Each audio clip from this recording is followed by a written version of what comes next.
लंबे समय तक एक साथ रहना, कैसे रहना, समय कैसे बिताना, हर पल खुशी भरी कैसे हो, तो कई परिवारों को दिक्कतें आई। और उसका कारण था कि जो हमारी परंपराएं थे, जो परिवार में एक प्रकार से संस्कार सरिता के रूप में चलती थी, उसकी कमी महसूस हो रही है। ऐसा लग रहा है कि बहुत से परिवार हैं जहां से सब कुछ खत्म हो चुका है और इसके कारण उस कमी के रहते हुए इस संकट के काल को बिताना भी परिवारों के लिए थोड़ा मुश्किल हो गया। और उसमें एक महत्वपूर्ण बात क्या थी, हर परिवार में कोई न कोई बुजुर्ग बड़े व्यक्ति परिवार के कहानियां सुनाया करते थे और घर में नई प्रेरणा, नई ऊर्जा भर देते हैं। हमें जरूर एहसास हुआ होगा कि हमारे पूर्वजों ने जो विधाएं बनाई थी वो आज भी कितनी महत्वपूर्ण है और जब नहीं होती हैं तो कितनी कमी महसूस होती है। ऐसी ही एक विधा, जैसे मैंने कहा, कहानी सुनाने की कला, स्टोरी टेलिंग। साथियों, कहानियों का इतिहास उतना ही पुराना है जितनी की मानव सभ्यता। Where there is a soul there is a story. कहानियां लोगों के रचनात्मक और संवेदनशील पक्ष को सामने लाती हैं, उसे प्रकट करती हैं। कहानी की ताकत को महसूस करना हो तो जब कोई माँ अपने छोटे बच्चों को सुलाने के लिए या फिर उसे खाना खिलाने के लिए कहानी सुना रही होती है, तब देखें। मैं अपने जीवन में बहुत लंबे अरसे तक एक परिव्राजक के रूप में रहा। घुमंत ही मेरी जिंदगी थी। हर दिन नया गांव, नए लोग, नए परिवार। लेकिन जब मैं परिवारों में जाता था तो मैं बच्चों से जरूर बात करता था और कभी कभी बच्चों को कहता था कि चलो भाई मुझे कोई कहानी सुनाओ। तो मैं हैरान था, बच्चे मुझे कहते थे, नहीं अंकल, कहानी नहीं, हम चुटकुला सुनाएंगे। और मुझे भी वो यही कहते थे कि अंकल आप हमें चुटकुला सुनाओ। यानी उनको कहानी से कोई परिचय ही नहीं था। ज्यादातर उनकी जिंदगी चुटकुलों में समाहित हो गई थी। साथियों, भारत में कहानी कहने की या कहें किस्सा गोई की एक समृद्ध परंपरा रही है। हमें गर्व है कि हम उस देश के वासी हैं जहां हितोपदेश और पंचतंत्र की परंपरा रही है, जहां कहानियों में पशु पक्षियों और परियों की काल्पनिक दुनिया गढ़ी गई ताकि विवेक और बुद्धिमत्ता की बातों को आसानी से समझाया जा सके।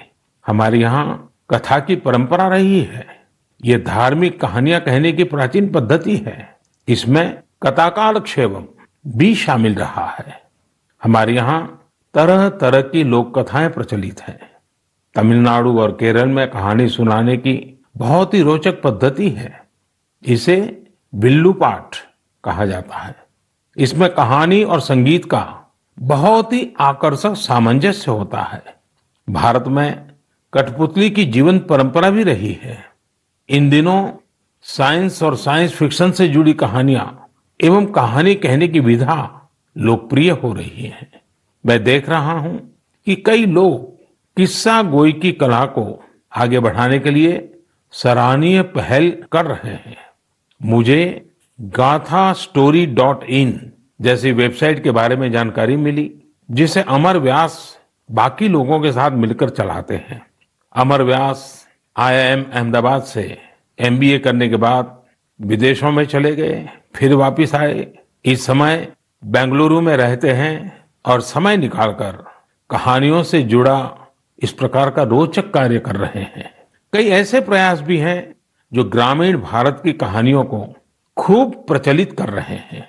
वैशाली व्यवहारे देशपांडे जैसे कई लोग हैं जो इसे मराठी में भी लोकप्रिय बना रहे हैं। चेन्नई की श्री विद्या वीर राघवन भी हमारी संस्कृति से जुड़ी कहानियों को प्रचारित प्रसारित करने में जुटी है। वहीं कथालय और the Indian story telling network नाम की 2 वेबसाइट भी इस क्षेत्र में जबरदस्त कार्य कर रही हैं। गीता रामानुजम ने kathalaya.org में कहानियों को केंद्रित किया है। वहीं the Indian story telling network के जरिए भी अलग अलग शहरों के स्टोरी टेलर्स का नेटवर्क तैयार किया जा रहा है।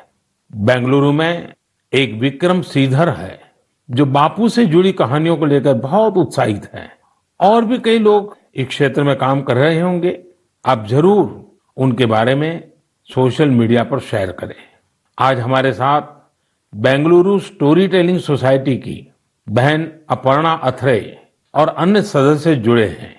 आइए उन्हीं से बात करते हैं और जानते हैं उनके अनुभव। हेलो। नमस्कार आदरणीय प्रधानमंत्री जी, कैसे हैं आप?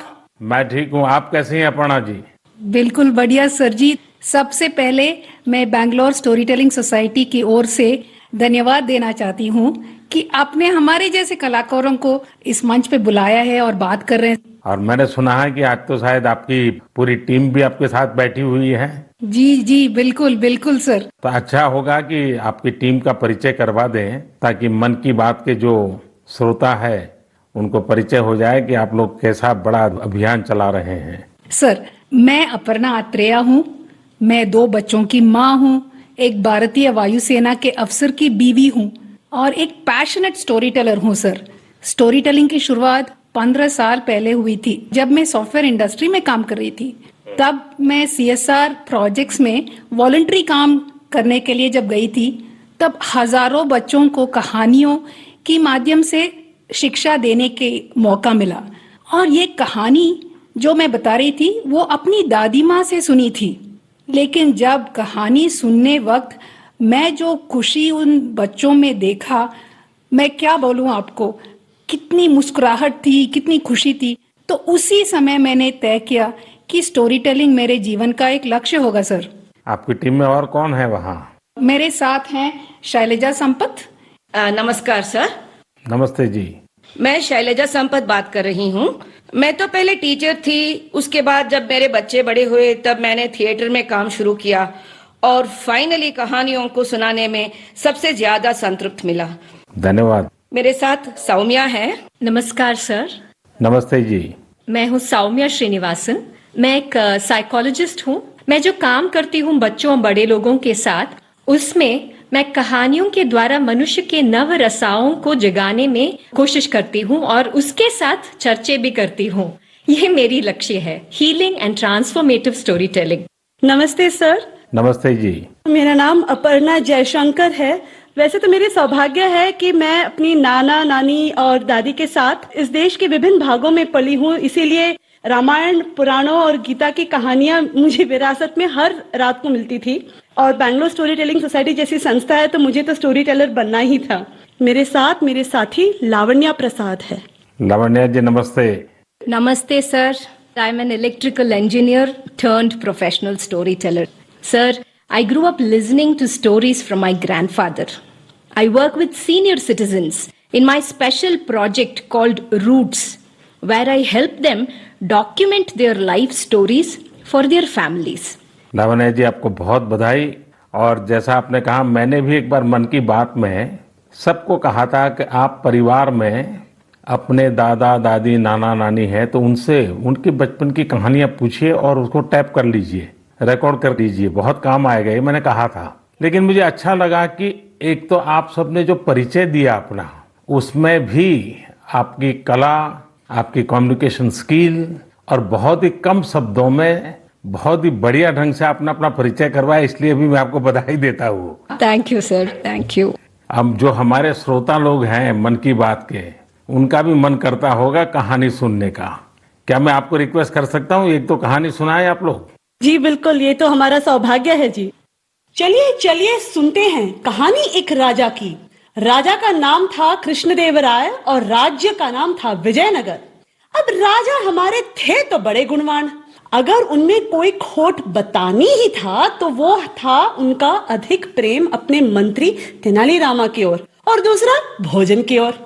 राजा जी हर दिन दोपहर के भोजन के लिए बड़े आस से बैठते थे कि आज कुछ अच्छा बना होगा, और हर दिन उनके बावर्ची उन्हें वही बेजान सब्जियां खिलाते थे। तुरई, लौकी, कद्दू, टिंडा।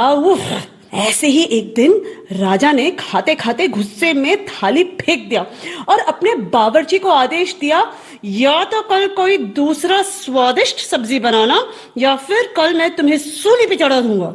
बावर्ची बेचारा डर गया। अब नई सब्जी के लिए वो कहाँ जाए? बावर्ची भागा भागा चला सीधे तेनालीरामा के पास और उसे पूरी कहानी सुनाई। सुनकर तेनालीरामा ने बावर्ची को उपाय दिया। अगले दिन राजा दोपहर के भोजन के लिए आए और बावर्ची को आवाज दिए, आज कुछ नया स्वादिष्ट बना है या मैं सूली तैयार कर दूं? डरे हुए बावर्ची ने झटपट से थाली सजाया और राजा के लिए गर्मा गर्म खाना परोसा। थाली में नई सब्जी थी। राजा उत्साहित हुए और थोड़ी सी सब्जी चखे। वाह, क्या सब्जी थी! ना तुरई की तरह फीकी थी, ना कद्दू की तरह मीठी थी। बावर्ची ने जो भी मसाला भून के कूट के डाला था, सब अच्छी तरह से चढ़ी थी। उंगलियां चाटते हुए संतुष्ट राजा ने बावर्ची को बुलाया और पूछा कि ये कौन सी सब्जी है, इसका नाम क्या है? जैसे सिखाया गया था वैसे ही बावर्ची ने उत्तर दिया, महाराज, ये मुकुटधारी बैंगन है। प्रभु, ठीक आप ही की तरह यह भी सब्जियों का राजा है और इसीलिए बाकी सब्जियों ने बैंगन को मुकुट पहनाया।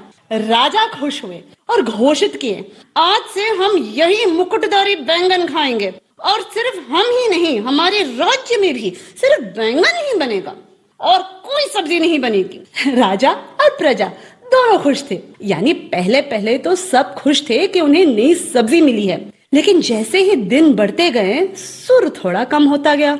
एक घर में बैंगन भरता तो दूसरे के घर में बैंगन भाजा, एक के यहाँ कत्ते का सांबार तो दूसरे के यहाँ वांगी बात। एक ही बैंगन बेचारा कितना रूप धारण करे। धीरे धीरे राजा भी तंग आ गए। हर दिन वही बैंगन। और एक दिन ऐसे आया कि राजा ने बावर्ची को बुलाया और खूब डांटा, तुमसे किसने कहा कि बैंगन के सर में मुकुट है? इस राज्य में अब से कोई बैंगन नहीं खाएगा। इसमें वे बॉलीवुड की एक पूरी फिल्म की कहानी फ्रेंच और बमबारा में सुनाते हैं। कभी कभी किसी इमोशनल सीन के बारे में बात करते समय वे स्वयं भी और उनके श्रोता भी एक साथ रो पड़ते हैं। सेदू जी के पिता ने ही भारतीय संस्कृति से उनकी पहचान करवाई थी।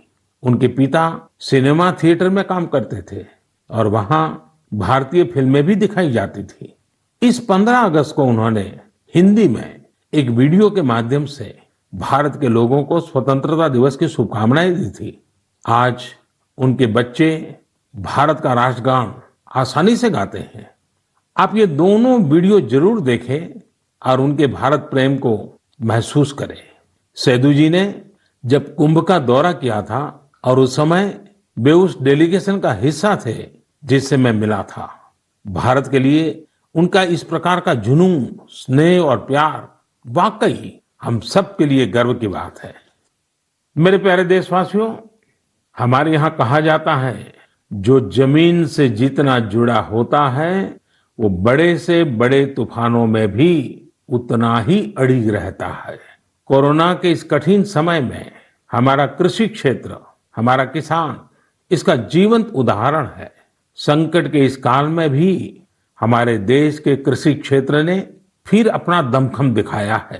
साथियों, देश का कृषि क्षेत्र, हमारे किसान, हमारे गांव आत्मनिर्भर भारत का आधार है। ये मजबूत होंगे तो आत्मनिर्भर भारत की नींव मजबूत होगी। बीते कुछ समय में इन क्षेत्रों ने खुद को अनेक बंदिशों से आजाद किया है। News head